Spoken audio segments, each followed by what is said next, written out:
Olá pessoal, tudo bem com vocês? Eu sou o professor Guilherme Rittel e esse é o primeiro de uma série de encontros que gravaremos especialmente para a turma de Direito do quarto período noturno da PUC do Paraná, na matéria de Teoria da Pena e do Processo Penal no segundo semestre de 2023. E o tema da aula de hoje será penas restritivas de direitos, ok? Vamos lá. Primeiro ponto que é importante que todos lembrem. A pena restritiva de direitos é mais uma das modalidades de penas previstas no Código Penal.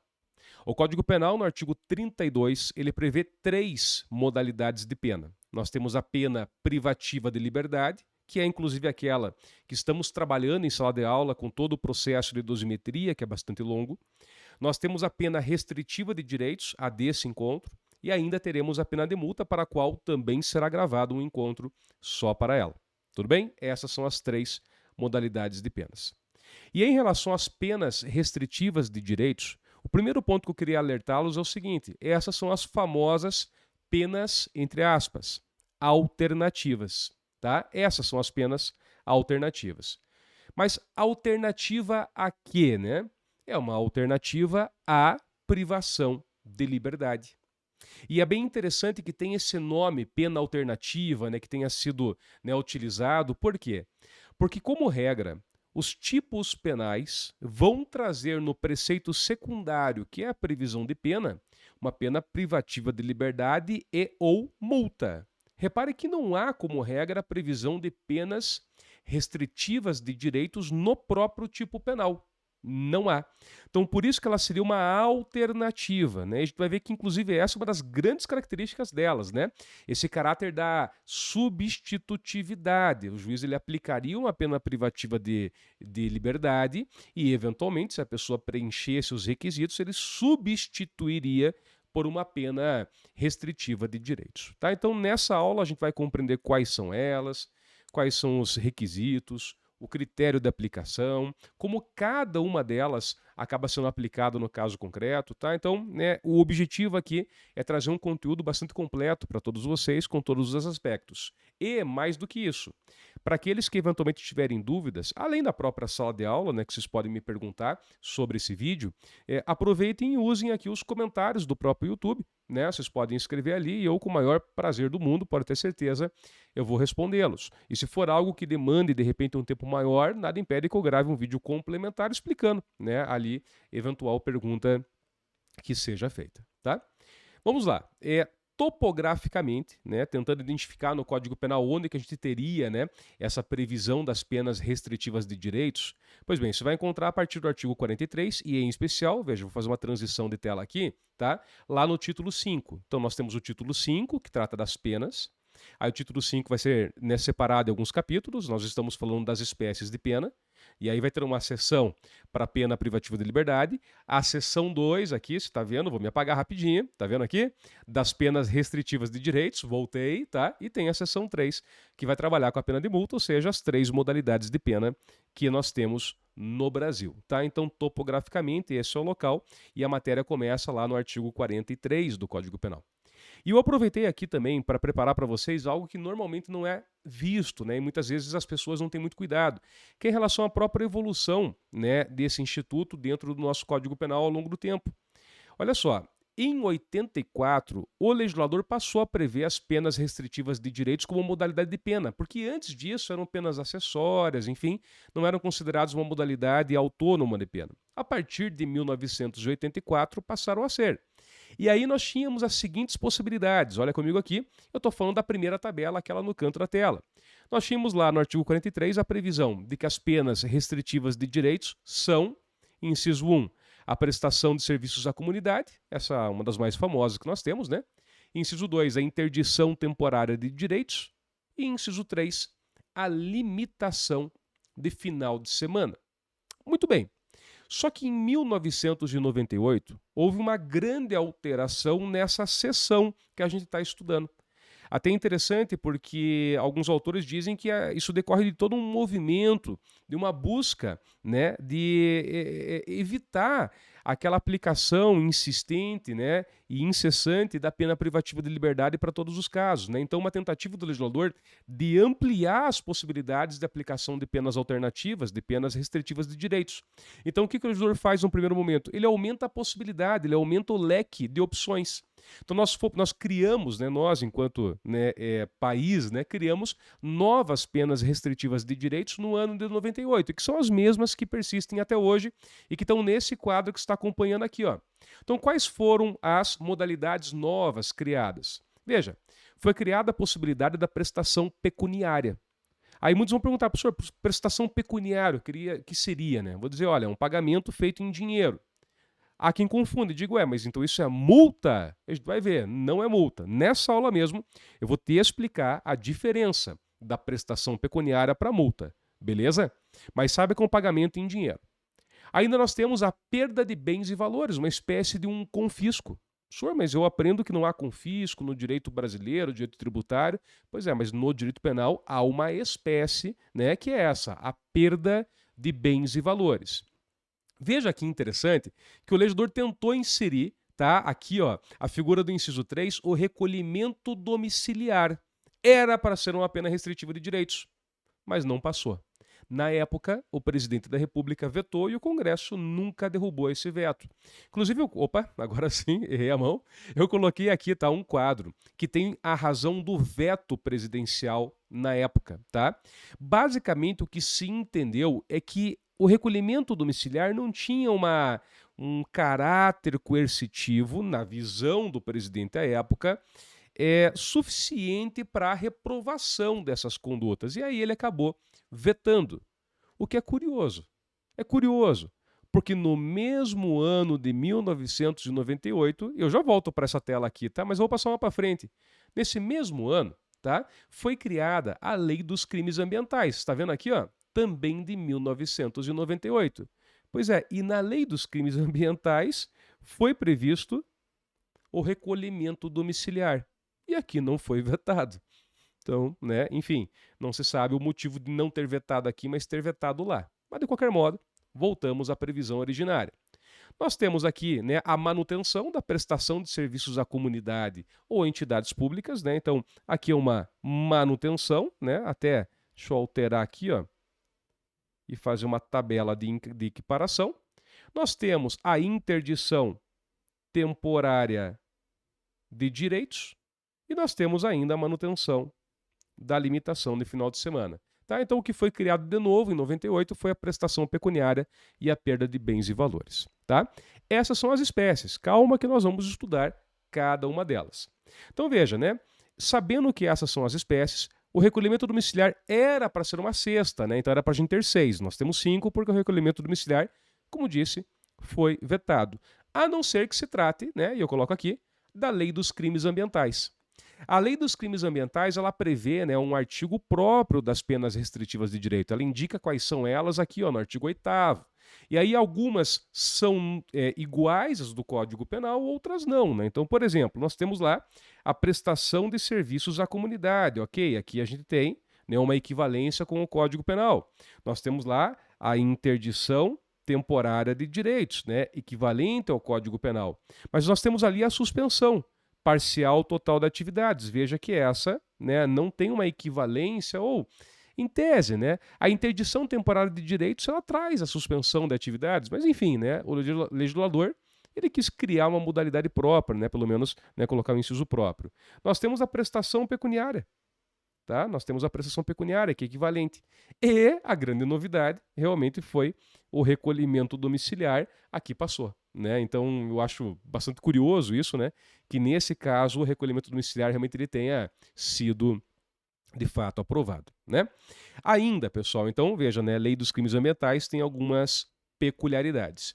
Eu quero mostrar para vocês o seguinte, tá, professor? O que seria esse recolhimento domiciliar que não passou no Código Penal, então não vale para crimes comuns, mas vale para crimes ambientais. Muito bem. No Código Penal, a redação que foi vetada era essa, tá? Acompanhem comigo aqui, tá aqui na tela, tá? Essa era a redação que era para constar. Não consta, consta como vetado. que dizia: o recolhimento domiciliar baseia-se na autodisciplina e no senso de responsabilidade do condenado. Tá? O condenado deverá, sem vigilância, trabalhar, frequentar curso ou exercer atividade autorizada, permanecendo recolhido nos dias ou horários de folga, em residência ou qualquer local destinado à sua moradia habitual, conforme estabelecido na sentença. Tá? Enfim, é curioso porque esse recolhimento domiciliar é praticamente o regime aberto. Eu acho muito curioso, né? É praticamente o que nós fazemos hoje com o regime aberto. Você diz, professor, então por que prever essa modalidade aqui, né? É que, como se sabe, o regime aberto era para ser cumprido numa casa do albergado, então ele teria uma diferença. É que, na prática, como as pessoas cumprem regime aberto como regra em prisão domiciliar, ficaria elas por elas, né? Ficaria elas por elas. E aí interessante, porque a lei dos crimes ambientais, ela prevê. Aí, nesse caso, entrou em vigor. Você viu, não foi vetado. E a redação, ela é praticamente a mesma, tá? Tá aqui no artigo 13 a previsão. O recolhimento domiciliar baseia-se na autodisciplina e senso de responsabilidade do condenado, que deverá, sem vigilância, trabalhar, frequentar curso ou exercer atividade autorizada, permanecendo recolhido nos dias e horários de folga, em residência ou em qualquer local destinado à sua moradia habitual, conforme estabelecido na sentença condenatória. Basicamente a mesma regra, né? Por isso, causa aí perplexidade o legislador o legislador, me perdoem, né? O presidente ter vetado em uma lei, não ter vetado na outra, sendo que inclusive o ano ele era o mesmo. Muito bem, vamos lá, prosseguindo. Então, a essa altura, você já sabe quais são as penas restritivas de direitos, né? Então, professor, esqueça crimes ambientais. Vamos falar aqui da regra, né? A gente está estudando, né, na graduação para todos os crimes que não aqueles peculiares.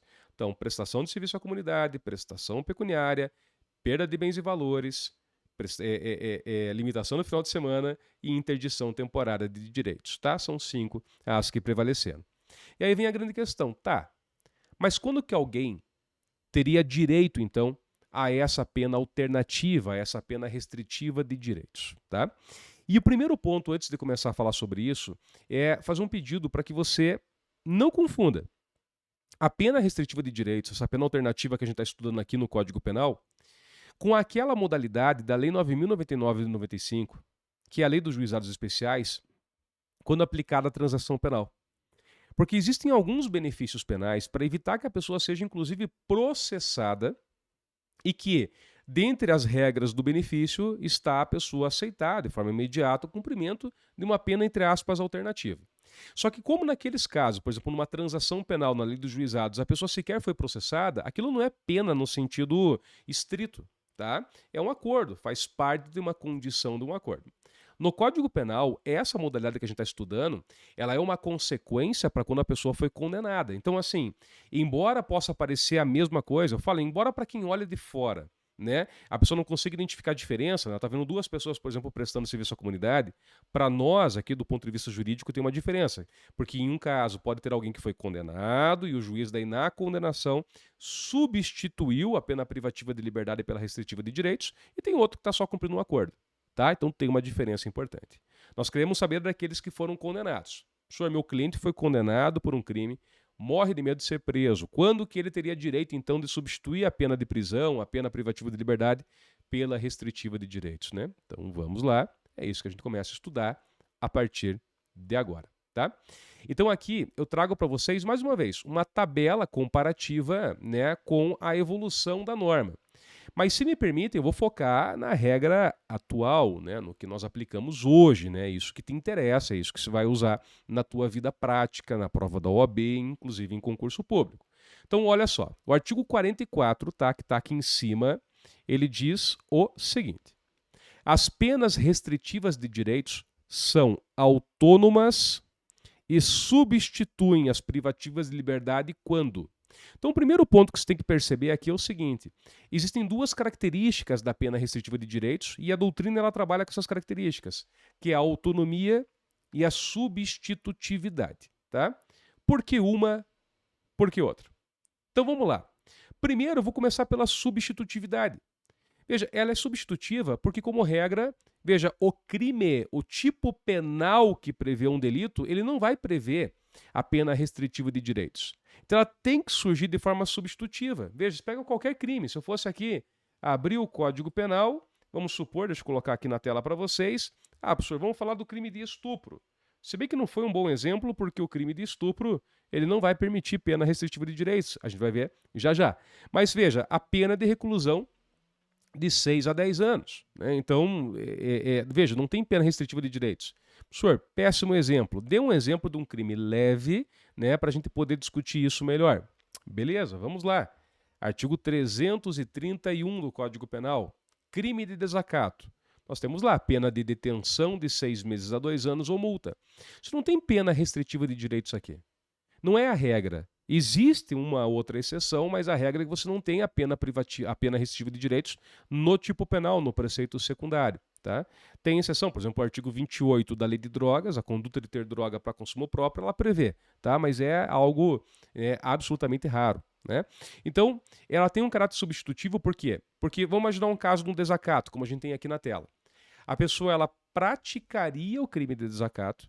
Caso ela fosse condenada, imagina, o juiz na condenação vai fazer a dosimetria dessa pena aqui, tá? Então tem a pena de detenção de 6 meses a 2 anos ou multa. E na aplicação dessa pena, a depender da pena aplicada e dos requisitos pessoais da pessoa, aí sim o juiz substituiria essa pena pela pena restritiva de direitos. É no caso concreto, tá? É depois de aplicar a privativa de liberdade que ele procede a essa substituição. Por isso a característica ou o caráter da substitutividade. Esse é o primeiro ponto. E a autonomia por quê? Porque uma vez que tenha ocorrido a substituição, primeiro, não dá para querer acumular, ela substitui, como a gente viu, né? Então, ou a pena é restritiva de direitos, ou a pena é privativa de liberdade. As duas ao mesmo tempo não tem como, tirando o Código de Trânsito Brasileiro, que ele vai prever a acumulação. Mas fora do Código de Trânsito Brasileiro, a pessoa não vai cumprir uma pena restritiva de direitos e uma pena privativa de liberdade pelo mesmo fato ao mesmo tempo. Tá?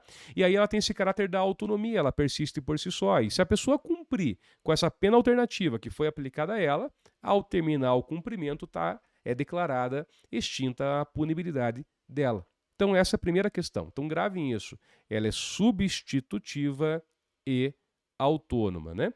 Para não ficar no ar, né, eu tinha comentado com vocês aqui que tem exceção. Então, se você pegar lá a Lei 11.343 de 2006, essa daqui é a Lei de Drogas.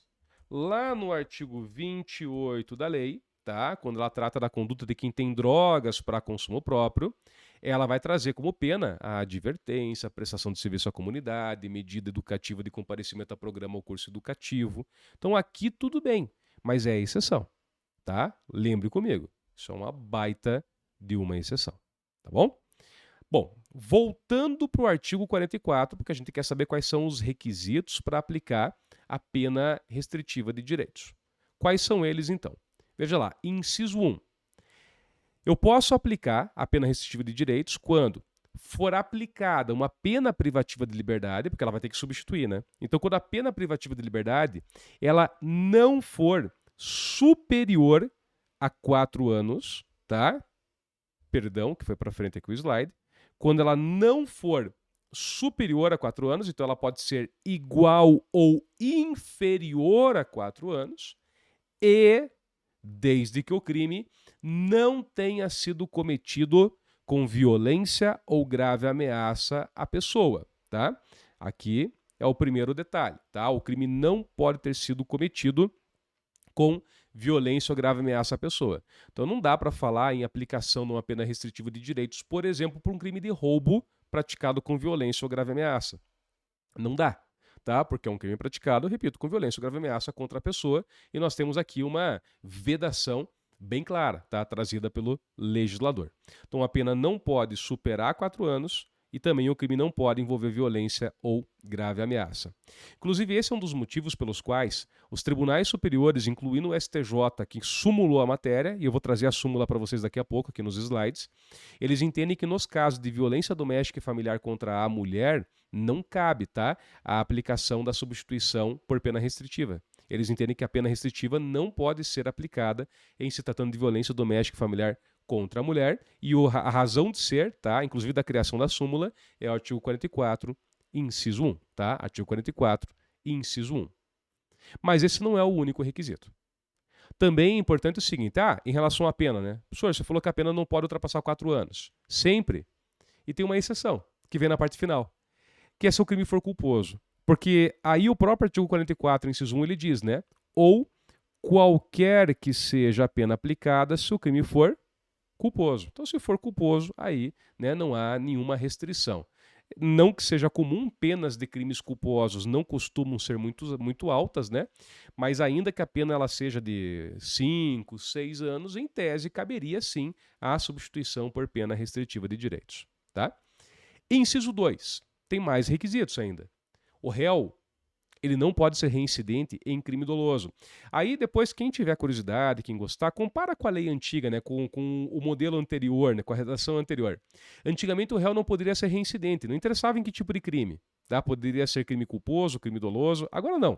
Ele só não pode ser reincidente em crime doloso. Ou seja, se ele for reincidente em crime culposo, ele continua tendo direito à substituição da pena privativa de liberdade por pena restritiva de direitos. Tá? Não há problema nenhum em substituir. Tá? Cuidado com isso. E 3, nós temos aqui um requisito de natureza subjetiva. Tá? É necessário que a culpabilidade, os antecedentes, a conduta social, a personalidade do condenado, bem como os motivos e as circunstâncias, indicarem que essa substituição seja suficiente. Tá? Aqui é muito interessante porque, assim, nesse momento, veja, o juiz ele já aplicou a pena privativa de liberdade, né? E vocês que já estudaram essa fase da pena privativa já vão poder compreender melhor isso. Pense, o juiz fez toda a dosimetria da pena privativa de liberdade. E depois que ele aplica ela, que ele vai avaliar se cabe ou não essa substituição que a gente está estudando. Então a gente já sabe. Agora a gente já sabe, já está na sentença, se a culpabilidade é boa ou ruim, né? Se ela é favorável ou desfavorável, se ele tem antecedentes ou não, conduta social, porque o juiz já teve que motivar. Ele, para chegar na aplicação da pena privativa de liberdade, ele teve que motivar tudo isso. E aí vejam comigo que seria uma contradição tremenda um juiz pegar um caso em que imagine que na hora de aplicar a pena privativa de liberdade, ele aplica a pena no mínimo legal, suponha, ele aplicou no mínimo legal, e considerou todas essas circunstâncias judiciais favoráveis. Teria como ele negar depois a pena restritiva com base nesse argumento? E a resposta é não, né? Não, daí não pode mais, né? Porque ele já fundamentou, haveria uma contradição na própria sentença. Agora, se o juiz, na hora de aplicar a pena privativa de liberdade, né, ele realmente, olhando esses vetores que nós temos aqui, ele foi vendo que alguns dos vetores eles eram desfavoráveis, e aí, como consequência, depois ele fala que não vai substituir a pena, é uma possibilidade, tá? É uma possibilidade. Bom, vamos lá. Pulo do gato, tá? Tomem cuidado com isso. Voltando para o inciso 2. Eu falei que o réu não podia ser reincidente em crime doloso. Eu já disse que se for reincidente em crime culposo não tem problema nenhum, né? Mas e se você tiver um caso de um cliente reincidente em crime doloso? Será que tem que largar os bets ali, enfim, jogar, né, a toalha no ringue porque não tem mais o que fazer? E a resposta é não. Existe ainda uma possibilidade, tem uma exceção, gente. A exceção está prevista aqui no artigo 44, parágrafo 3º, que eu vou ter que me apagar da tela para que você consiga ler aqui nos slides, a não ser que você esteja com os slides aí, né, acompanhando em outro lugar. Olha só comigo aqui, ó. O 44, parágrafo 3º, ele diz assim: se o condenado for reincidente, ainda assim, claro, não tem essa expressão, mas é como se tivesse, o juiz poderá aplicar a substituição desde que, em face da condenação anterior, a medida seja socialmente recomendável e a reincidência não se tenha operado em virtude da prática do mesmo crime. Ou seja, eu posso dizer para vocês o seguinte: se alguém for reincidente específico, o que é reincidente específico, professor? É aquela pessoa que é reincidente exatamente no mesmo crime. Esse não tem direito. Porque está bem claro. Está bem claro. Eu não posso ser reincidente em crime doloso e, na exceção que existe, não pode a reincidência ter se operado no mesmo crime. Então não dá. Para esse realmente não há esperanças mais, né? Agora, sobre que você tem um cliente que no passado, ele se envolveu numa situação qualquer lá, o cara praticou uma injúria. Uma injúria. tá? Brigou com o vizinho e tal, foi condenado. Tudo bem. E aí, passados 2 anos, ele acaba se envolvendo numa situação de furto.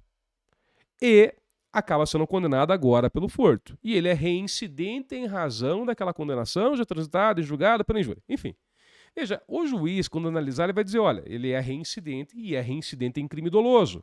Mas, veja, como não é no mesmo crime, veja, se o juiz entender a medida como socialmente recomendável, pode ir lá e eventualmente substituir mesmo assim. Vou dar um exemplo para vocês, não é bem esse caso, mas adaptando até um caso de uma cliente que a gente está atuando. Às vezes, vamos imaginar, então ele tinha praticado a injúria, estava condenado, trânsito julgado, depois praticou o furto que eu falei. E suponha que esse processo do furto demorou aí 2, 3 anos para chegar ao fim. E nesses 2, 3 anos, aí sim, a pessoa nunca mais praticou crime nenhum, ela está empregada, digamos que ela constituiu família, casou, tem um filho pequeno em casa. Vocês notam que, às vezes, o juiz, olhando, né, com um olhar mais humano uma situação dessa, ele pode entender o seguinte, olha, tá ok, é um reincidente, mas são 3 anos do crime que ele praticou. Se eu condenar e não substituir a pena do furto, pode ser que essa pessoa tenha que cumprir pena aí no regime semiaberto. E com isso, né, eu vou segregar essa pessoa, ela vai perder o emprego, em alguns casos perde o contato com a própria família, pode gerar ali um rompimento da relação. Tem o problema da própria criança, né, que perde o contato com o pai. Então o juiz percebendo, são 3 anos, a pessoa mudou e tal, entendo que é socialmente recomendável a medida. Então deu para perceber, é uma exceção até mesmo para quem é reincidente em crime doloso. Só não tem como para quem é reincidente específico. Para esse está bem clara a vedação, né? Aí não tem como ajudar. Beleza? Então, pessoal, esses aqui são os requisitos para poder aplicar a pena restritiva de direitos. Eu daqui a pouco até vou pedir uma licença para vocês, que eu vou abrir aqui um slide em branco, né, nesse material que eu tenho, porque eu vou fazer um fluxograma bem rápido com vocês aqui na tela, tá? Para tentar sintetizar essa ideia. Você que está vendo a aula, se quiser uma espécie de um resumo, daqui a pouco ele vem. Antes do resumo, eu só queria trabalhar com vocês aqui com mais um ponto ainda. Pera aí, vamos lá. Nós temos ainda, lá no artigo 44, uma série de parágrafos, tá? Por sinal, você vai ver que o terceiro eu não coloco de novo, porque o terceiro, me permitam voltar. O parágrafo... Eu estou mudando o slide, não era isso que eu queria fazer, não. Agora, sim, tá? O parágrafo terceiro, opa, errei a mão de novo, o parágrafo terceiro já está aqui, tá? Então, por isso que o parágrafo terceiro eu vou pular ele, tá? Não vou falar de novo dele. Mas quero dizer o seguinte, vamos lá, agora sim, tá? Nós temos no artigo 44 alguns parágrafos. Eu deixei aqui, por sinal, o parágrafo primeiro, por curiosidade, para quem quiser ler depois, ele foi vetado, tá? Então não existe, não aplica. Mas o legislador queria também, na época, criar uma espécie de uma pena alternativa de advertência. Mas não passou, tá? Não passou. Essa advertência que ele ia criar, e se a pessoa não respeitasse a advertência, teria uma admoestação verbal. Na época, o motivo do veto foi o mesmo naquele anterior. O presidente ele entendeu que não tinha ali um caráter coercitivo suficiente para reprovação da conduta e tal, e acabou vetando. Curiosamente, né, anos depois, surge a lei de drogas, e a lei de drogas prevê para o usuário exatamente uma medida dessa, advertência. Então, enfim, né? Veja como no direito tudo é cíclico, né? Então, quando uma hora se diz que não pode, não tem efeito de censura, né, uma lei posterior acaba prevendo. Mas o que me interessa é aqui, ó, a regra do parágrafo 2º. Porque o parágrafo 2º diz assim: na condenação igual ou inferior a 1 ano, a substituição ela pode ser feita por multa ou por uma pena restritiva de direitos. Eu sei que talvez só lendo o artigo não fique tão claro. Eu vou fazer um fluxograma já para você, tá? Já na sequência. Mas antes eu quero que você pense aqui, ó. Imagine que o juiz, então, ele foi lá, né? Fez a dosimetria da pena privativa de liberdade e condenou, tá? E aplicou uma pena de 8 meses para o cliente, tá? O cliente foi condenado a 8 meses. Então, veja, essa pena ao qual ele foi condenado por 8 meses, desde que ele preencha todos os requisitos anteriores, se foi um crime sem violência nem grave ameaça, se ele não for reincidente em crime doloso, se as circunstâncias judiciais forem favoráveis, então ela pode ser substituída. E aí, para substituir, então, o juiz poderia ou substituir essa pena por uma multa, apenas multa, ou então por uma pena restritiva de direitos. Professor, qual delas? Qualquer uma. Aí o juiz escolhe a que entender mais adequada ao caso concreto. 8 meses, vai ser prestação de serviço à comunidade. Beleza. Não, vai ser uma prestação pecuniária. É o que o juiz entender adequado ao caso concreto, desde que motive. Beleza? Tá, professor, mas e se a pena for maior? Até porque a gente viu que nos crimes dolosos a pena poderia chegar até 4 anos. O requisito era 4, né? Então a pena é superior a 1. E aí? Como que o juiz faz? Aí nesse caso entra a segunda parte. Ó. Se superior a 1 ano, a pena privativa ela pode ser substituída por uma pena, vamos apagar aqui, ó, restritiva de direitos e multa. Consegue perceber a diferença? Agora tem que aplicar as duas ao mesmo tempo. Tem que aplicar uma pena restritiva de direitos mais a pena de multa, ou então, vou me apagar, por duas restritivas de direitos. Então agora o juiz ele tem que aplicar ou uma restritiva de direitos mais multa ou duas restritivas de direitos. Beleza?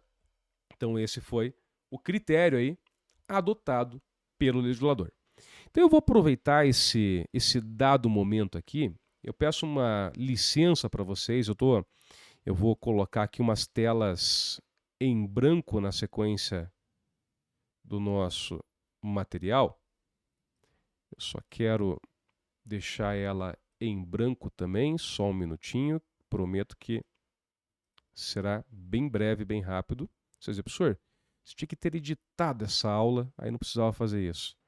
Ia dar muito trabalho, gente. Vamos lá, assim é mais rápido, tá? Agora sim, pronto. Olha só. Então vamos aqui fazer uma espécie de um fluxograma com os requisitos para a aplicação da pena restritiva de direitos e logo na sequência um fluxograma de como que o juiz ele operacionaliza e aplica a pena restritiva de direitos. Isso que a gente acabou de ver, se para alguém ficou confuso, não ficou claro, agora acho que vai ficar. Então vem comigo aqui e vamos lá na tela. Começando pelos requisitos. Tá? Então, requisitos para substituição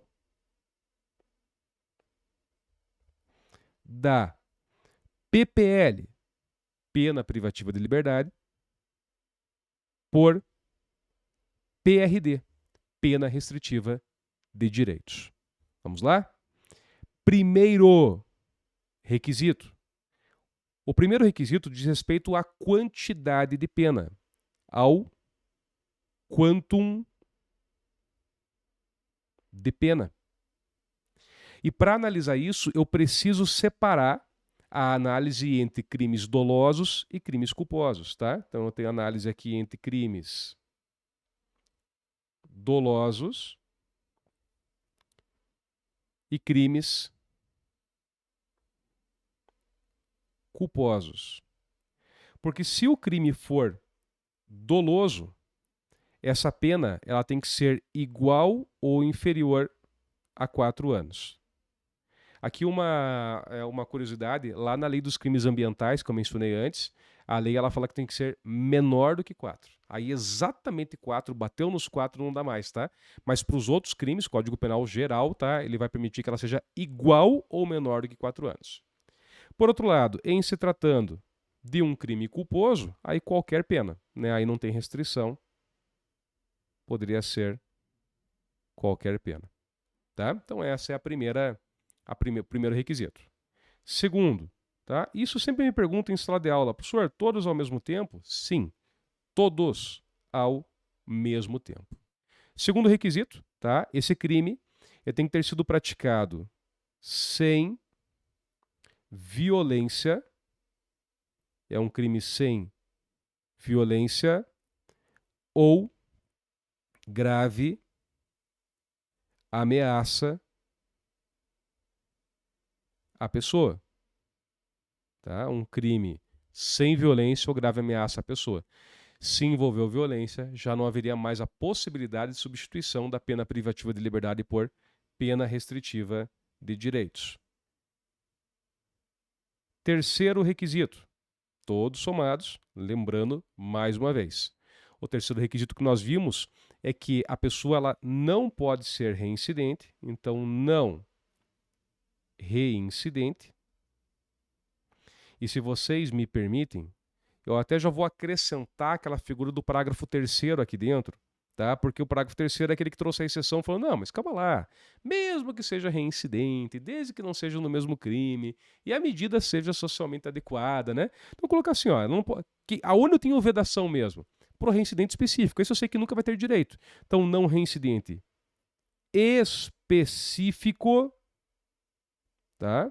Não reincidente específico, e em qualquer crime, não. Só não pode ser em crime doloso, tá? Só não pode ser reincidente específico em crime doloso. Porque se for reincidente em crime culposo, não há problema nenhum na medida, desde que eu preencha os requisitos anteriores. E por fim, o último, né, de todos os requisitos são as circunstâncias judiciais, tá? Que devem ser favoráveis. Não são as 8 do artigo 59, né? Repare que eu empresto um pouco delas, mas não são as 8. São aquelas 6 primeiras, né? Nós temos aqui a culpabilidade, os antecedentes, os motivos, as circunstâncias, a conduta social e a personalidade. E a personalidade. Tá?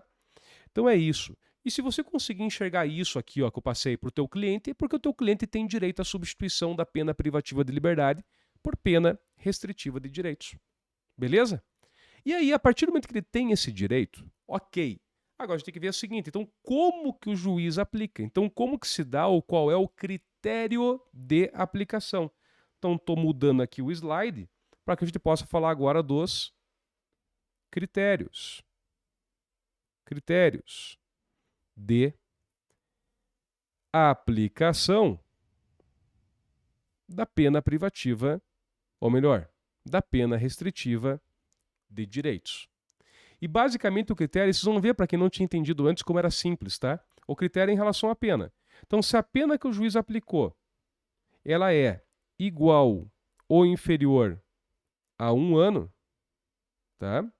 Então, nas penas que não superem 1 ano, o juiz ele poderá substituir por uma pena restritiva de direitos ou por pena de multa, tá? Ou por pena de multa. Agora, se a pena que o juiz aplicou for uma pena superior a 1 ano, então muda um pouquinho, tá, a figura. Porque agora o juiz ele tem que aplicar ou 2 penas restritivas de direitos, ou ele aplica uma pena restritiva de direitos mais a multa. Era simples assim, tá? Simples assim. Essa é a regra do parágrafo 2º do artigo 44, tá? Como aplicar. Tudo bem? Ah, e tem mais um pulo do gato aqui só, gente, que é o seguinte. Eu disse que a pena restritiva de direitos é o juiz que escolhe, claro, né? Tem que motivar, enfim, mas tem uma discricionariedade, né? De acordo com o caso concreto, ele vai eleger qual daquelas penas ele acha mais adequada, se é perda de bens e valores, prestação pecuniária e por aí vai. Mas só tem uma restrição que é o seguinte. A pena de prestação de serviço à comunidade, ela vai trazer um saldo mínimo para a pessoa cumprir. A PSC, tá? PSC, prestação de serviços à comunidade, tá? Ela exige que a pena seja superior a 6 meses. Então, assim, se eu tenho um cliente que foi condenado a 3 meses, o juiz pode escolher qualquer PRD, menos a prestação de serviço à comunidade, tá? A prestação de serviço à comunidade, ela exige uma pena superior a 6 meses, tá? Ela exige uma pena superior a 6 meses. Professor, por quê? Não sei, enfim, um critério. Talvez o legislador tenha achado muito pouco a pessoa prestar serviço à comunidade por 1 mês, 2 meses. Então, para fins de substituição, ela tem que ser superior a 6 meses. E mais uma vez, tá, cuidado. Ah, professor, mas eu trabalho no juizado e é uma mentira o que você está falando. Porque eu já vi pessoas cumprindo 20 horas de prestação de serviço à comunidade. Sim, meu caro, mas daí não como aplicação de pena restritiva de direitos ao final do processo. Com certeza, você está falando de uma transação penal, você está falando de um acordo de não persecução penal, você está falando de uma suspensão condicional do processo. Aí são acordos que são feitos que não tem nada a ver, né, em si com a pena restritiva de direitos, essa do artigo 44. Não tem nada a ver, eu forcei um pouquinho a barra, né? Ela tem a ver, mas não é o momento processual em que ela é aplicada. Tá bom? Então, pessoal, por enquanto, né, esse é o ponto aqui que você tem que saber, não pode, né, não pode errar, não pode esquecer requisitos e forma de aplicação. Inclusive, isso que eu passei para vocês é bem relevante para a prova, porque normalmente a prova de OAB, prova de concurso, ela vai cobrar isso, ela vai dar um caso concreto e daí você vai ter que avaliar se a pessoa preencheu os requisitos ou não e vai ter que avaliar como que o juiz aplica, quantas penas restritivas, enfim, tá? Normalmente é isso que eles acabam cobrando mais, tá? Mas prosseguindo. Tá, professor, meu cliente teve direito à pena restritiva de direitos. De fato, a pena ela foi substituída por PRD, só que ele não cumpriu. Era para prestar serviço à comunidade e não foi. Era para pagar um valor e não pagou. O que vai acontecer com ele? Bom, nós temos aqui o chamado fenômeno da conversão, tá? É a conversão. O que é a conversão? Veja, o juiz não tinha aplicado uma pena privativa de liberdade e substituído por uma pena restritiva de direitos? Ao não cumprir a pena restritiva de direitos, volta a pena privativa de liberdade. Essa é a chamada conversão, tá? Essa é a chamada conversão. E o legislador trata dela nos parágrafos 4º e 5º, tá? No parágrafo 4º e 5º, ele vai tratar da figura da conversão. Então ele diz o seguinte, você vai dizer, professor, você está pulando o parágrafo 3º. O parágrafo 3º era aquele da reincidência específica, no caso ali da substituição que a gente já falou. O que diz o parágrafo 4º, né? E eu vou ter que me apagar aqui para você conseguir ler também na tela. Ele diz assim, ó, a pena restritiva de direitos converte-se em privativa de liberdade quando ocorrer o descumprimento injustificado da restrição imposta. Né? Então, veja, de novo, né? Vou usar aqui o lado esquerdo da tela. A pessoa tinha sido condenada a uma pena privativa de liberdade, vamos supor que ela foi condenada a 8 meses, o juiz substituiu por pena restritiva de direitos, suponha que o teu cliente cumpriu 3 meses e parou de cumprir. O que o juiz faz? Converte novamente para pena privativa de liberdade. Só que aí vem o pulo do gato. Você vai dizer, tá, professor, mas ele cumpriu 3 meses. Como é que eu faço? Simples, você desconta. Então, esses 3 meses você vai descontar. Então, no final, veja que nesse caso que eu dei, ainda faltam 5 meses para ele terminar a pena dele, mas agora como pena privativa de liberdade. Tá? Então, está bem claro isso no parágrafo 4º. No cálculo da pena privativa de liberdade, a executar, será deduzido o tempo cumprido da pena restritiva de direitos. Tá? Então, eu vou deduzir que foi o que eu acabei de fazer. Só que aí tem um detalhe importante, o pessoal esquece muito disso daqui, que é o seguinte, olha só, respeitado o saldo mínimo de 30 dias de detenção ou de reclusão. Vem comigo aqui. Imagine que eu fui condenado àqueles mesmos 8 meses, tá? Condenado a uma pena privativa de liberdade a 8 meses. Cumpri 7 meses e 15 dias de medida. Mas por algum motivo não quero mais cumprir. Faltam 15 dias e eu não quero cumprir. O juiz com certeza vai me intimar, né, para eu informar o porquê que eu não cumpri. E eu não vou falar nada, vou deixar passar o prazo ali, decorreu in albis, né, sem manifestação. E aí o juiz revoga e fala, então, converto em pena privativa de liberdade de novo para o Guilherme. Mas faltam 15 dias. E aí? E aí que o juiz vai fazer com que eu cumpra 30 dias de pena privativa de liberdade. Percebeu? É essa a parte final. O saldo mínimo é 30. Então eu sempre desconto. Mas a partir do momento que eu tiver lá, por exemplo, tiver faltando menos do que 30 e eu parar de cumprir a PRD, quando eu converter em pena privativa, sempre será no mínimo 30. No mínimo 30. O senhor estava faltando um dia para você terminar de cumprir a tua pena restritiva de direitos. E você não quis cumprir aquele um dia porque você é cabeça dura. Pois é, e aí? E aí que nesse caso, ao converter em pena privativa de liberdade, eu tenho que cumprir 30 dias, tá? 30 dias de pena privativa de liberdade. Embora né, falando assim, parece pesado, né? 30 dias, se o juiz converteu em regime aberto é ficar em casa, como a gente já falou, a pessoa tem que ir uma vez, né, só por mês comparecer ali em juízo para informar as atividades, informar endereço. Mas tá lá, né? Tem a regra, é importante saber. O concurso não está preocupado se isso é bom ou se isso é ruim, está preocupado com a regra para você aplicar. Ainda temos aqui o parágrafo 5º, que agora acontece o seguinte: vamos imaginar que o meu cliente ele teve direito à substituição da pena privativa de liberdade dele por uma pena restritiva de direitos. Muito bem. Só que aí tá cumprindo lá bonitinho a pena restritiva de direitos e de repente vem uma informação para o juiz. Opa, saiu uma condenação nova, um outro processo desse cliente. Tá? Então pense, o camarada está cumprindo a PRD dele, bacaninha, resolveu aquele processo, ou está resolvendo, né? Mas tinha um outro que ele respondia que agora ele foi condenado. Como é que funciona nesse caso? Ele perde direito a PRD ou não? E aí é interessante porque na regra anterior, né, vocês vejam que sempre tem uma tabela comparativa aqui, né, que eu coloquei. Na anterior, assim, se o juiz não tivesse suspendido a pena do novo crime, já era, perdeu. Agora não. Agora sempre cabe o juiz verificar se não dá para fazer cumprir, não dá para a pessoa cumprir as duas ao mesmo tempo, enfim. Olha o que diz aqui o parágrafo 5º, vou me apagar mais uma vez para você poder ler aqui na tela. Ele diz assim: sobrevindo condenação, a pena privativa de liberdade por outro crime, tá? O juiz da execução penal decidirá sobre a conversão, podendo deixar de aplicá-la se for possível ao condenado cumprir a pena substitutiva anterior. Explico. Eu estou cumprindo uma pena substitutiva. Prestação pecuniária.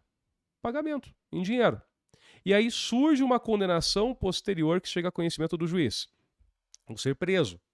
Veja, o juiz da execução vai ver assim, tá, e aquele que o Guilherme está pagando um valor, preciso converter em privativa de liberdade também? A resposta é não, porque como é pagamento de valor, ele pode continuar pagando, mesmo preso. Não é impeditivo para isso. Então ele pode deixar de fazer a conversão. Agora, por outro lado, eu estava prestando serviços à comunidade. Puta, faltava um ano ainda. E agora eu vou ser preso. Não tem como prestar serviço à comunidade preso.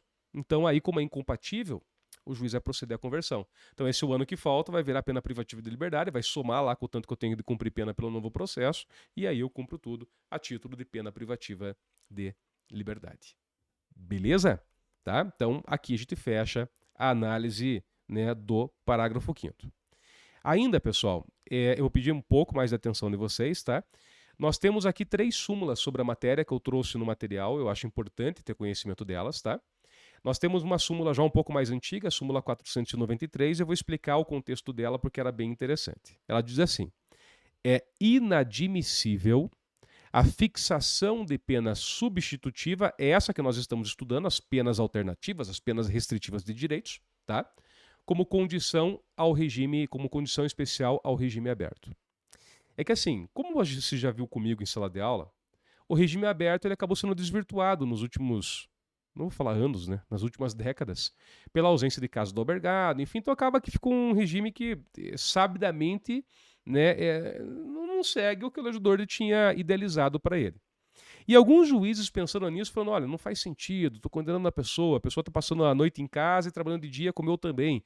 Aí o juiz determinava que a pessoa fizesse mais coisa. Determinava que ela prestasse serviço à comunidade e tal, isso, para o cara que está no regime aberto.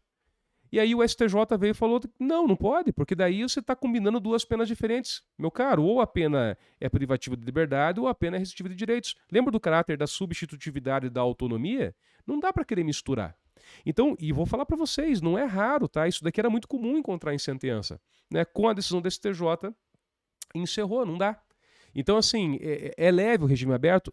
É, mas ele vai cumprir a regra de acordo com o que está na lei do regime aberto.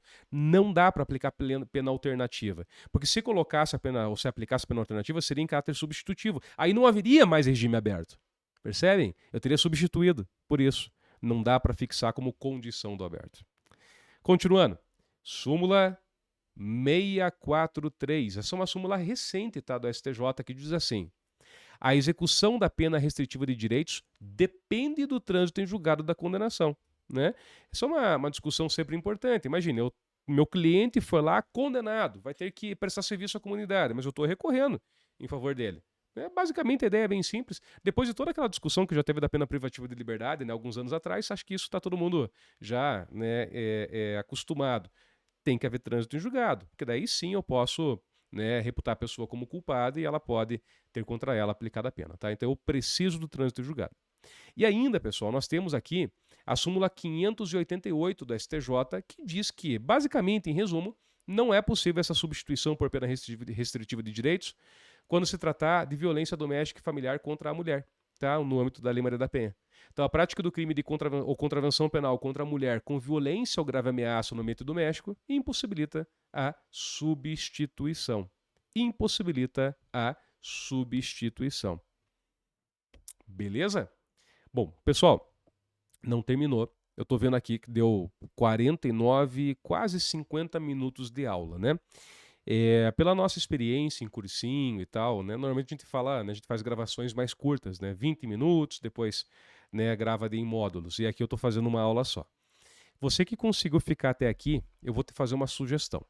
Você pausa esse vídeo, tá? Vai lavar teu rosto, come um chocolate, come alguma coisa, dá uma espairecida, espera uns 5 minutinhos e depois volta para a aula, tá? Se for o caso, né, tenta só dar uma relida nesses slides do que eu acabei de falar, e aí daqui a uns 5 minutinhos você volta, o vídeo continua, né, você pausa ele, e aí você assiste essa segunda parte, só para, né, conseguir manter o teu grau de atenção. A gente sabe que aula, né, gravada sempre tem esse detalhe aí que é importante, né? Mas de qualquer modo, você tem ela gravada no YouTube, você assiste a hora que você achar melhor, tá? Muito bem, então vamos lá, para aqueles que fizeram intervalo, sejam bem-vindos de novo, né? E agora é o seguinte, tá? Agora eu vou falar um pouco sobre cada uma das medidas. Afinal de contas, eu só mencionei, né? Eu falei, olha, tem prestação de serviço à comunidade, existe prestação pecuniária, existe perda de bens e valores, enfim, mas qual é a diferença? E outra, eu já vou aproveitar, e não é uma aula ainda sobre pena de multa, mas já vou falar sobre a diferença da prestação pecuniária para multa, porque muita gente confunde. Até o próprio réu. Veja, como é que eu vou explicar para alguém que não é da área do direito, que quando o cara está pagando algo, aquilo não é uma multa? Né? Veja, até porque vocês vão ver que a diferença é uma diferença jurídica, mas não é uma diferença ontológica, prática, real, para quem paga. Para quem paga, tá, enfim, né, tá ali tendo que dispor do próprio dinheiro. Então a gente vai perceber aqui juridicamente qual é a diferença entre uma e outra. E aí eu tive uma opção que eu fiz aqui, que eu segui, que foi a seguinte, tá? Vocês vão ter 2 quadros. Nesse primeiro quadro, tá? Então eu vou colocar aqui colunas e linhas, né? E nas colunas eu coloco 3 modalidades de pena. Então eu coloco 2 penas restritivas, que é a perda de bens e valores e prestação pecuniária, e aproveito e também coloco uma coluna com a pena de multa, tá? Aí eu vou explicar uma a uma, linha por linha, né? Só tendo um pouco de paciência. Mas por que eu coloquei nesse primeiro quadro essas 3? Porque essas 3, gente, elas não são calculadas pelo tempo. É interessante porque, veja, quando você tem que pagar um valor, né, você não tem como calcular em razão do tempo o valor. Você paga o valor e acabou. Uma multa, uma perda de bens e valores, você perde o bem e acabou. Então, veja, né, não é por um prazo que você faz isso. Até tudo bem, a pessoa pode pedir parcelamento, daí vai ter o prazo do parcelamento. Mas eu me faço entender que se a pessoa pagar, digamos, eu quero quitar, ela quita e acabou. Encerrou. Então, tem uma peculiaridade entre todas elas. Por outro lado, vai ter um segundo quadro, que eu vou trabalhar daqui a pouco. A letra está bem pequenininha, eu sei, mas senão não cabia, tá? Que eu vou tratar agora de 3 penas restritivas de direitos que elas são calculadas em razão do tempo, tá? Aí sim, a prestação de serviços à comunidade, a interdição temporária de direitos, a limitação de final de semana, né? Essas 3, com o decorrer do tempo, né, a pessoa vai cumprindo, enfim, então acaba sendo aí um pouco diferente. Então vamos iniciar pelo quadro anterior, tá?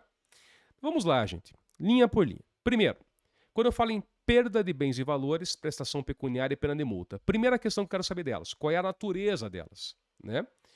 E aí, ponto, a gente já viu, né? Ponto simples. A perda de bens e valores e a prestação pecuniária são penas restritivas de direitos, tá? Aqui no material eu coloquei só como PRD. PRD é pena restritiva de direitos, né? São modalidades, nós tínhamos 5, 2 são essas. Já a multa está escrito, né? A multa é uma pena em si. Né? São 3 penas que nós temos no Brasil. Vamos lembrar? Comecinho da aula.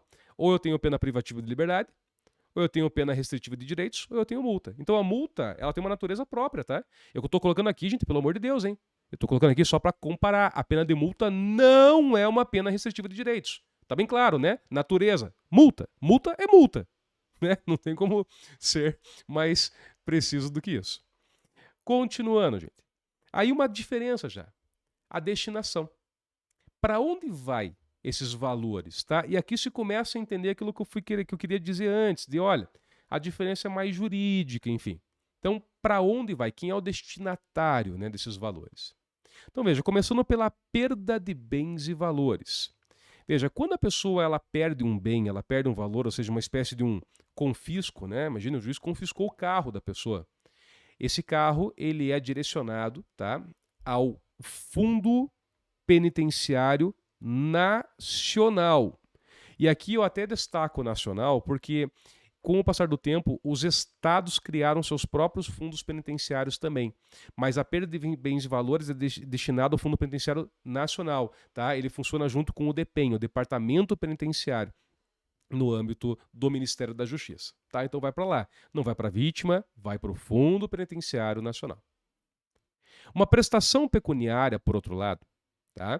Ela tem como destinatário a vítima, ou os dependentes da vítima, ou ainda uma entidade pública ou privada que tenha destinação social, tá?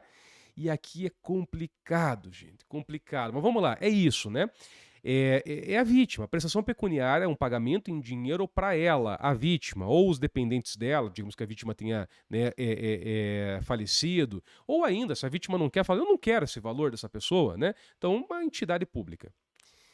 Assim, ó, até descumprindo com o que eu falei antes, né? Eu disse para vocês que a transação penal não se confunde, né, com as penas restritivas de direito, pelo menos não em relação ao momento de aplicação. Mas agora eu quero pegar o que ela tem de comum, né? Que é, ok, eu estou tentando, né, ali negociar com a pessoa. Aqui não é negociação, aqui o juiz aplica e acabou como pena, né? Mas uma transação penal é uma negociação. E há alguns juizados em que, ao invés de encaminhar para a vítima, eles estavam encaminhando diretamente a instituições. Tinha um lado bom e um lado ruim nisso, né? Qual era o lado bom? É que normalmente o autor do fato ele não se negava a fazer um acordo, por exemplo, para pagar para a instituição social, né? Porque ele pensa, bom, tô contribuindo com a sociedade de qualquer jeito. Só que há em alguns casos, alguns promotores que não entendem assim, entendem? Não, você tem que primeiro oferecer à vítima, o próprio código deixa claro isso, né? E, sinceramente, até acho que estão certos, né? Porque realmente tem uma ordem de preferência. Só que o problema é que quando você, né, avisa lá para a pessoa, lá pro réu, né? Olha, você, veja, a título de acordo, né, não como pena restritiva de direitos pura, tá? A título de transação penal em que eu vou aplicar a prestação pecuniária. Quando eu proponho como acordo, ó, você quer pagar, você pode pagar tanto a vítima. Normalmente o cara tá com raiva da vítima, porque normalmente eles não concordam, né? Então eles acham que a vítima exagerou e tal, aí não sai acordo. Eles falam, não, pra vítima eu não vou pagar nada, né? Então, esse é um problema que a gente tem na prática, tá? Mas em tese, sim. Primeiro tem que ser pra vítima, tá? Aí só se ela não quiser é que ele poderia mandar pra uma instituição pública. Beleza? E a multa? A multa também não vai pra vítima. A multa, ela vai pro fundo penitenciário. Você dizer, professor, mas daí é igual a perda de bens e valores. Quase. A única diferença é que o Código Penal, ele não fala que tem que ser o Fundo Penitenciário Nacional. Lembra que eu disse que foram criados fundos penitenciários estaduais? Então a pena de multa pode ser destinada aos fundos penitenciários estaduais. Não há problema nenhum. Tá bom? Continuando. E os valores, né? Aqui também tem uma questão importante. Quais são os valores que, né, a pessoa vai ter que pagar em cada uma? Estou começando pela perda de bens e valores. Primeiro, perda de bens e valores não é a pessoa que paga, é o Estado que toma, né? Mas tem que ter um teto, tem que ter um valor, né? E aí a lei ela diz o seguinte: quando você vai perder um bem ou valor em razão de uma condenação criminal, o juiz ele vai calcular esse valor, o teto dele, de duas uma. Ou pelo prejuízo que a pessoa causou, tá? Ou pelo provento ali obtido pelo agente por terceiro em razão do crime, o que for maior. Tá? Porque assim, às vezes tudo bem, eu com o meu crime, eu obtive lá um provento de, sei lá, causei, né, um prejuízo à vítima e consegui obter 300 mil reais com aquele crime que eu pratiquei. Imagina um golpe, um estelionato. Beleza. Né? E o prejuízo? O prejuízo foi igual. Né? Então tá aí. Agora, às vezes, o prejuízo que eu causo é muito maior do que o provento que eu tenho. Vamos imaginar que eu pratiquei um furto, mas assim, com rompimento de obstáculo, destruição de coisa, quebrei lá a casa da pessoa para conseguir. Então, assim, o provento que eu tive, né, o valor do bem que eu tive é muito menor do que o prejuízo que eu causei à própria vítima. Então, como o prejuízo é maior, então o juiz vai calcular ali o valor da perda de bens e valores pelo prejuízo. É sempre o que for maior, tá? Então, ele vai olhar prejuízo e benefício do crime que a pessoa obteve. Qual for o maior, passa a ser o teto para determinar a perda de bens e valores. Tá? Prestação pecuniária. Na prestação pecuniária, se o juiz optou por ela, né? Como que ele vai fixar o valor? É simples, a lei fala que é de 1 até 360 salários mínimos. 1 a 360 salários mínimos, tá? E aí o juiz fixa de acordo com a capacidade econômica do réu e de acordo com o caso, o fato concreto, tá? É isso, né? O juiz pode considerar ali o prejuízo que a vítima teve e tal, e ele faz esse cálculo. Não pode ser menor do que 1, não pode ser maior do que 360. Beleza? E a pena de multa, professor? Essa pena de multa, aqui, a gente vai precisar de uma aula para falar disso. Existe uma dosimetria da pena de multa completamente diferente. Não é direto, não é assim, salário mínimo e acabou. Não. A pena de multa ela é calculada em dias multa. E aí o legislador ele criou um critério, tá? Que é o que a gente chama de critério bifásico. Primeiro, o juiz tem que fixar um valor que vai variar entre 10 e 360, mas não é salário mínimo. É entre 10 e 360 dias multa. Professor, não entendi nada. Tenha calma que daí na aula da pena de multa é para ficar mais claro. Mas o fato é, pensa assim, dias multa é uma unidade de valor. Tem dólar, tem real, tem euro. Pois é, foi criado dias multa. Tá? Então, pensei, é uma unidade de valor que vai variar entre 10 e 360. As pessoas não têm nem ideia de que isso vale, e nem precisa. Entre 10 e 360. Pensa, é isso, a dosimetria da pena entre 10 e 360. Se você tiver com dúvida, pensa assim, faz de conta, não é, mas faz de conta que é uma pena privativa de liberdade, que varia entre 10 a 360 dias. Aí acho que você faria, né, a dosimetria normal. Pois é, então pensa assim nesse primeiro momento. Eu sei que por enquanto não faz sentido. Você diz, porra, mas é um valor que tem que pagar, eu quero saber o valor. Calma que a gente vai chegar lá. Consigo chegar no valor entre 10 e 360? Professor, dá um exemplo. Sim. Na hora de fazer a dosimetria da pena, todas as circunstâncias judiciais são favoráveis. Quantos dias multa? 10. Se todas são favoráveis, mínimo legal, 10. Todas as circunstâncias judiciais são desfavoráveis. Quanto? 360. Metade é favorável, metade é desfavorável. Então ficar ali perto mais ou menos de um tô ruim de cálculo aqui, gente. 150, 160, 70, perto de uns 175 mais ou menos dias multa, na metadezinha ali. É isso. Então o juiz ele vai ponderar, tá bom? Fixou a quantidade de dias multa, a primeira fase, vem a segunda fase, que é o valor de cada dia multa. Valor de cada dia multa. E esse valor, agora sim, ele vai ser de 1/30, 1 sobre 30, tá?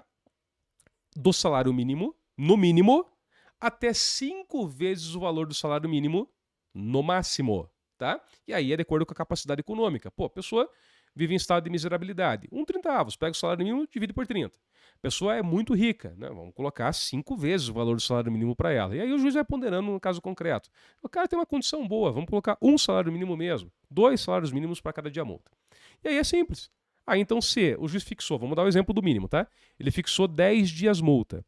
E o valor de cada dia multa vai ser de 1/30 o valor do salário mínimo. Então você pega o valor do salário mínimo, divide por 30, descobre o valor de cada dia multa e aí multiplica pelos 10 que o juiz aplicou. Pronto, resolveu. Tem a pena. Tá bom? E no final, se o juiz ainda achar que é pouco, aí o juiz pode, né, aumentar até o triplo. O Código Penal prevê isso. Vamos lá, continuando, gente. Dedução. A ideia da dedução é assim, tá? Então o réu ele teve que pagar alguma coisa ou perder algum bem, né? Digamos que ele é processado civilmente ainda pela vítima. Tem como deduzir aquilo que ele já perdeu? Esses dias, quando eu falo esses dias, é que não sei quando você vai ver essa aula, mas assim, essa semana, tá? Pra quem tá vendo hoje mesmo, hoje é sexta, dia 27 de outubro, foi na quarta-feira, fazendo uma audiência, caso de jogos de azar, né? A cliente, ela tinha tem que colocar aqui, ó.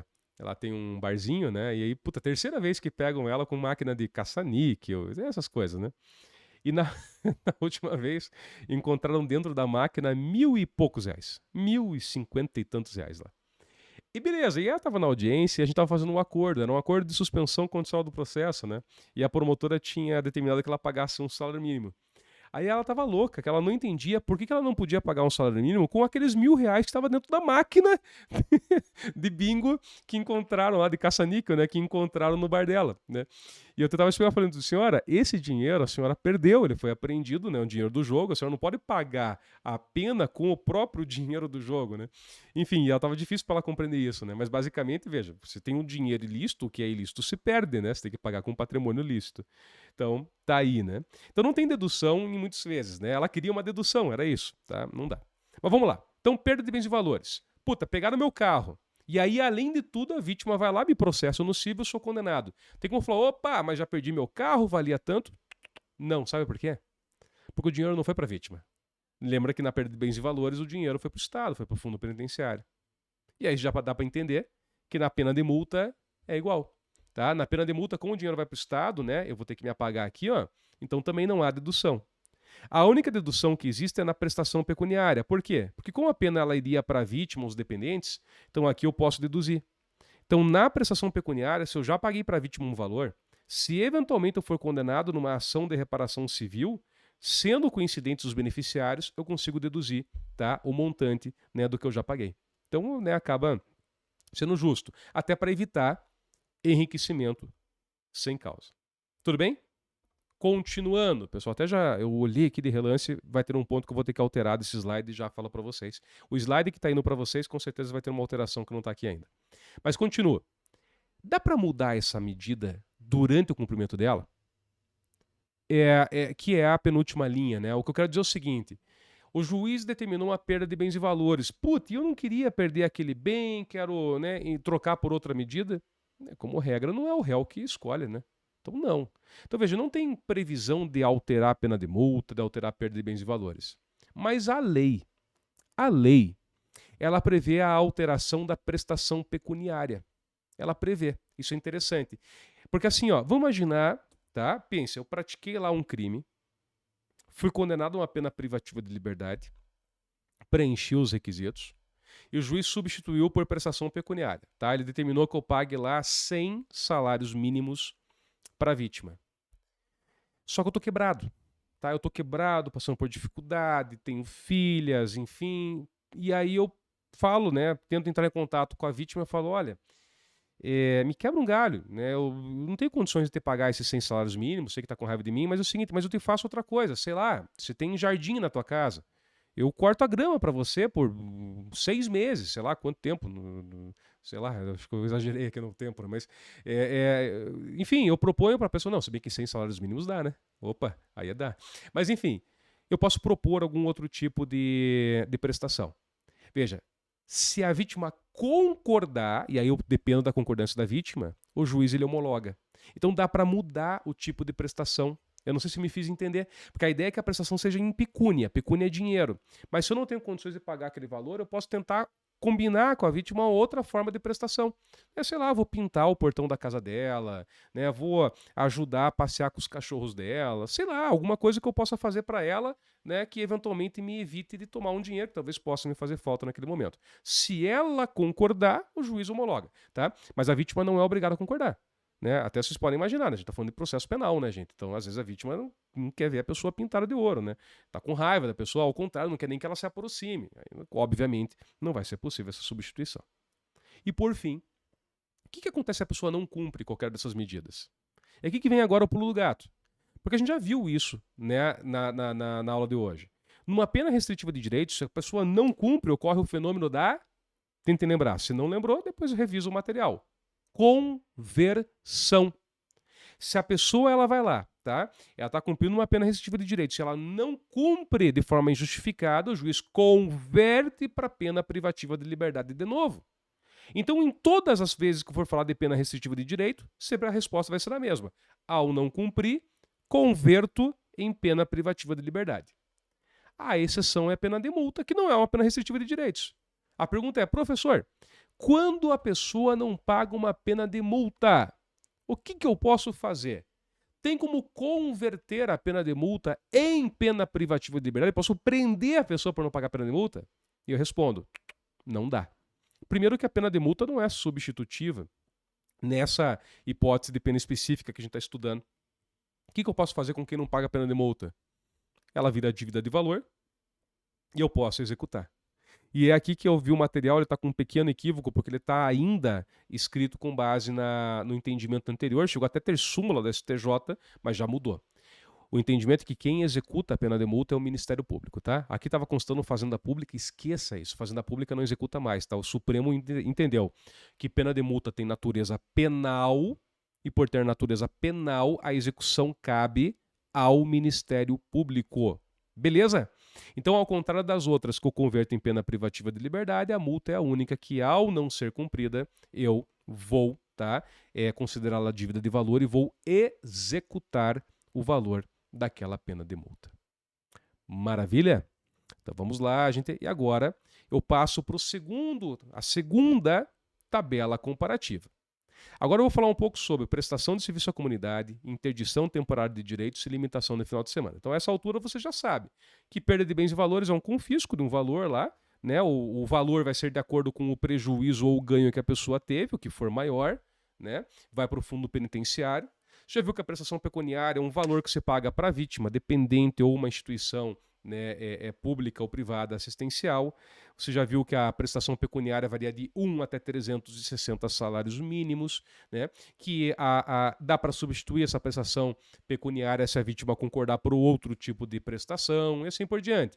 E a pena de multa você viu que ela também é um pagamento de um valor para o fundo penitenciário, tá? Só que a diferença é que o critério de aplicação é outro, né? É de 10 a 360 dias multa, daí você vê o valor de cada dia multa, que é de 1,30 até 5 vezes o valor do salário mínimo, e aí sim você tem o valor dela. E se o juiz achar pouco, pode triplicar esse valor ao final, né? Então, temos essas nuances. Agora, então, falando sobre prestação de serviço à comunidade, interdição temporária de direitos e limitação no final de semana. Primeiro ali eu coloquei, na primeira linha, né, dessa tabela, a natureza. Todas são penas restritivas de direito. Então aqui todas são iguais. Logo, eu nem coloco aqui, tá? Vocês vão ver que não tem nenhuma linha para isso, porque isso é uma consequência lógica. O que acontece se a pessoa não cumprir? Se ela não cumprir, ocorre o fenômeno da conversão. Juiz volta à pena privativa de liberdade. Bom, local. Isso é importante. A lei ela vai dizer a única pessoa a cumprir essas 3 medidas. Porque veja que não teria lógica eu falar para você assim, a única pessoa cumpre uma pena de multa. Você vai dizer, pô, qualquer lugar, ela tem que pagar. Né, ela cumpre da casa dela, pega o boleto que foi emitido para ela, a guia, e ela paga do aplicativo do celular. Tá. Mas quando eu vou prestar serviço à comunidade, não, né?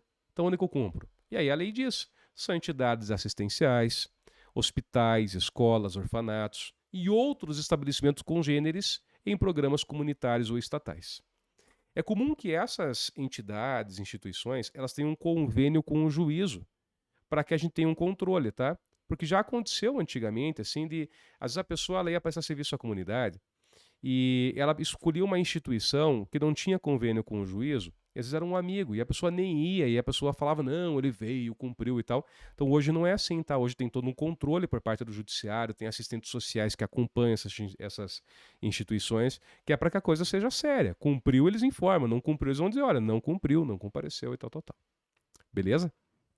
Bom, a interdição temporária de direitos não tem um local, né? A pessoa não pode cumprir um direito, não pode exercer um direito dela. Por exemplo, né, ou proibir ela de exercer uma atividade por 6 meses. Então, não é um local, né? Ela não pode exercer aquela atividade, ponto.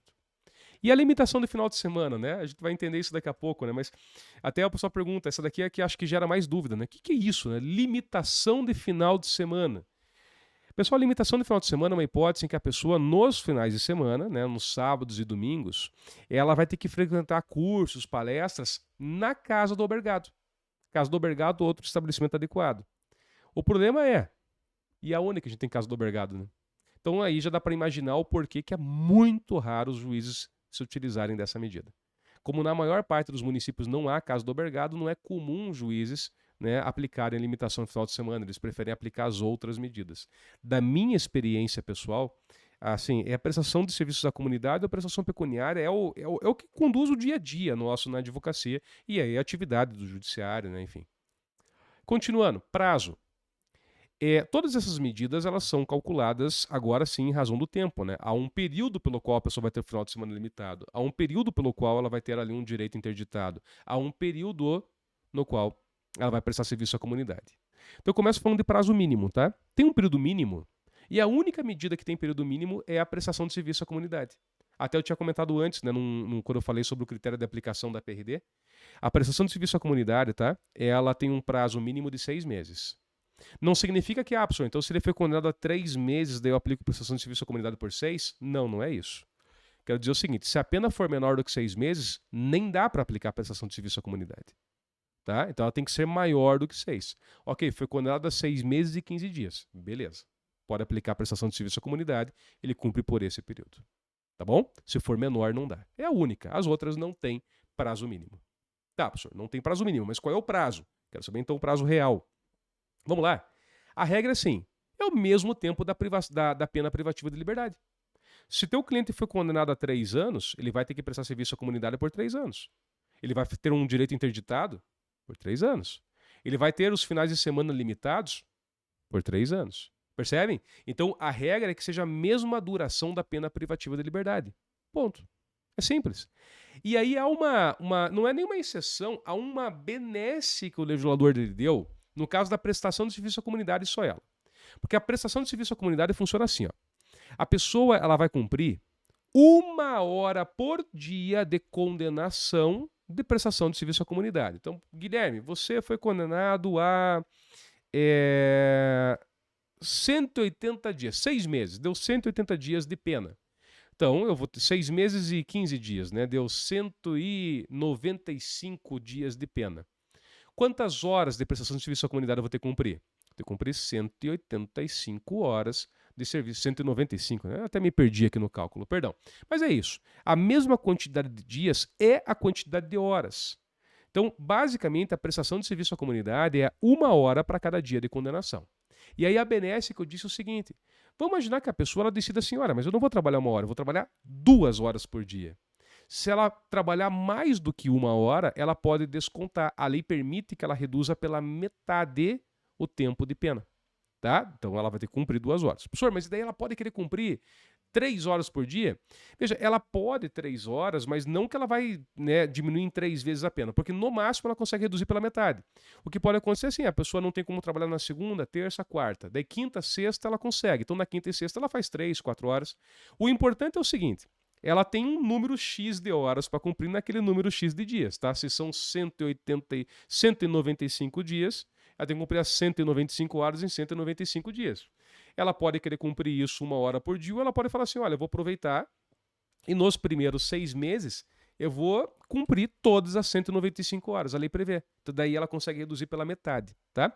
E para isso é obrigatório que a pena aplicada tenha sido superior a 1 ano. Porque também não dá, digamos, professor, a pessoa foi condenada exatamente a 6 meses. Tem como ela cumprir em 3? Não dá. Porque como o prazo mínimo é de 6 meses, o próprio legislador tomou esse cuidado, fala assim, olha, a pessoa ela até pode reduzir a pena dela, mas obrigatoriamente a PRD tem que ser superior a 1 ano para ela poder reduzir. Tá bom? Não tem como reduzir se não for superior a 1 ano. Beleza? Em relação às horas diárias, né? Então eu acabei de falar, quantas horas por dia a pessoa tem que cumprir cada medida dessas, né? Porque a prestação de serviço à comunidade não é a pessoa, não é um trabalho escravo, que a pessoa vai ficar o tempo inteiro, né, ali prestando serviço. Não, é 1 hora por dia de condenação, sem prejudicar a jornada normal de trabalho. E, inclusive, há casos em que a pessoa não consegue durante a semana, porque às vezes, né, tem filhos, aí tem um trabalho e tal, e aí é possível que ela cumpra essa 1 hora por dia aos finais de semana, fazendo mais horas no final de semana. Pega lá, por exemplo, o sábado, faz 7 horas no sábado, matou a semana inteira. Tá? É possível que a pessoa faça isso. No caso da interdição temporária de direitos, não tem aplicação, não tem hora diária, né? Porque daí sim, como é um direito que está interditado, não é que a pessoa não pode trabalhar de manhã, ela não pode exercer aquela atividade. Tá?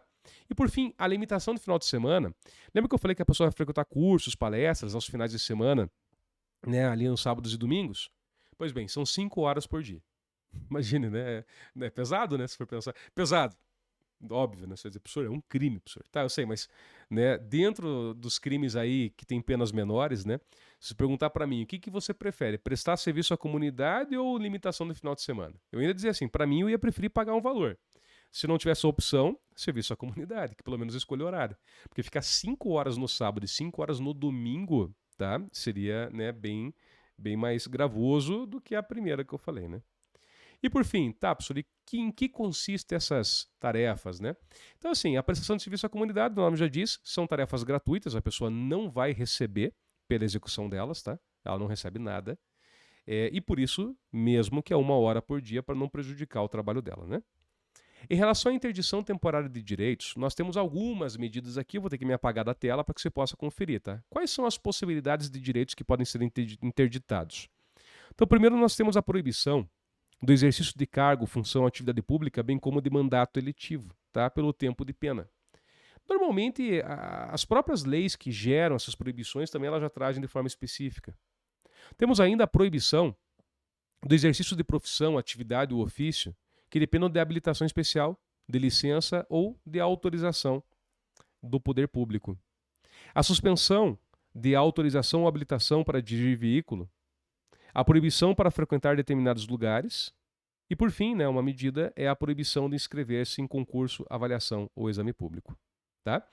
Essa última aqui, ela foi criada recentemente junto com um crime novo que foi criado no Código Penal com o artigo 311, letra A, que é a fraude em exame, né, em provas ou exames de certames públicos. E é uma pena restritiva de direitos muito direcionada a esse crime. Digamos, se foi lá e fraudou um concurso público, foi responsabilizado por esse crime, 311, letra A. Uma das penas é não poder se inscrever em outro concurso público pelo tempo dela, pelo tempo da pena. Tá? Então, acaba sendo, de fato, bem interessante. Em relação a isso daqui, até teve uma decisão recente agora, se vocês procurarem na internet, vocês vão achar, agora, 1 ou 2 semanas, foi uma discussão que era se pode um juiz obrigar a pessoa a não beber. Falar que durante determinado período ela não pode fazer o consumo de bebida alcoólica. E o entendimento do STJ nesse caso foi o seguinte: o juiz até pode, desde que esteja relacionada a questões em concreto do próprio processo. Senão não pode, tá? Então, por exemplo, não pode frequentar determinados lugares. Já vi casos, não pode ingerir bebida alcoólica e nem frequentar bares em congêneres. Mas às vezes assim, a infração da pessoa não tem nada a ver com isso. Então, o entendimento do STJ é de que eu não posso vedar o acesso da pessoa à bebida alcoólica por conta disso, tá? Não dá. Agora, se realmente ela praticou um delito nesse contexto, embriagada e tal, né, pela linha do que foi decidido, poderia o juiz. E por fim, na limitação de final de semana, a pessoa vai ter que, né, frequentar cursos, palestras ou atividades, né, educativas ali que vão ser atribuídas a ela. Acho que eu já comentei uma vez com vocês, eu peguei um caso no juizado bem interessante, que era ali era uma contravenção penal mais simples, mas um caso que envolvia ali, não era um abuso sexual, mas era uma importunação, né? E com um caráter libidinoso, antes de existir o crime do 215 letra A, antes que alguém fique na dúvida e pergunte. E eu lembro que a juíza, achei muito legal, ela determinou que a pessoa lesse alguns livros, né, sobre equidade de gênero, livros sobre violência de gênero e tal, e eu não lembro quantos, confesso, mas ela determinou que fossem indicados alguns livros, que daí seria a equipe multidisciplinar que indicaria. Ele teria que ler, ele teria que fazer uma resenha dos livros e entregar no período que tinha sido determinado, né? É uma espécie de uma atividade educativa, veja, vai na linha do que seria a limitação do final de semana. A juíza ela adaptou. Ele não precisou ir para casa do obrigado nem nada, mas teria que ler. Sinceramente, achei fantástico. Achei fantástico. Né? Achei bem interessante. Acho que vai bem na linha, né, do que se pretende com essas penas. Tá bom? Bom, pessoal, no material, na sequência ainda, você vai encontrar algumas questões de prova da OAB, tá? Não são muitas as questões, mas já dá para dar uma boa treinada em relação a elas. Então eu peço que você tente resolver elas, espero que consiga, né? Sempre depois da questão, não vou colocar aqui por motivos óbvios, né? Mas sempre depois do primeiro slide tem o segundo com o gabarito. Então tente não olhar, tá? Tente responder mesmo e depois, né, você olha o gabarito.